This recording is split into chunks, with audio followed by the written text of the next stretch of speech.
This episode's called Heaven and Earth.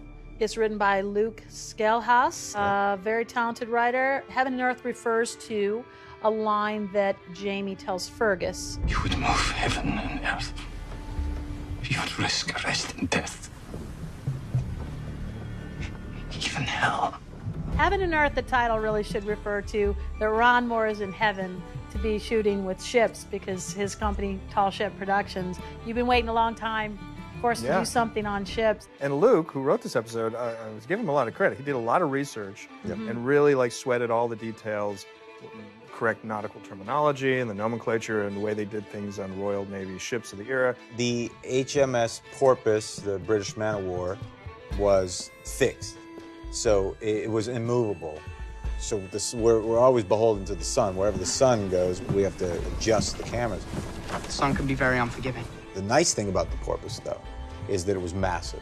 It was built on a scale of an actual British man-of-war. There's 74 cannon. It is 5 times the size as the Artemis, and it's really cool. A lot of professionalism in the Royal Navy came about in a later era. Terry, our costume designer, was talking about how uniforms were not as uniform as we think. Yeah. You know, what I thought of as naval uniforms of the Royal Navy were actually much later as well. So a lot of things were sort of still developing. I loved what Terry did with Claire in this episode. She looks very Katharine Hepburn-ish. Terry had a challenge to find something that would be comfortable for the actors, and yet they could be on the ship and it would look authentic. I love the ponytail Claire's wearing for the first time. She just has a whole different look that I think really is cool for the ship episodes. In the burial at sea, we researched quite extensively, and we built a platform up, and we put dummies in with weighted cannonball. We did exactly what you would do. We sewed them up, so they were completely authentic. We had a deep tank, and we got the camera underneath. It ended up being quite a moving episode in a lot of ways.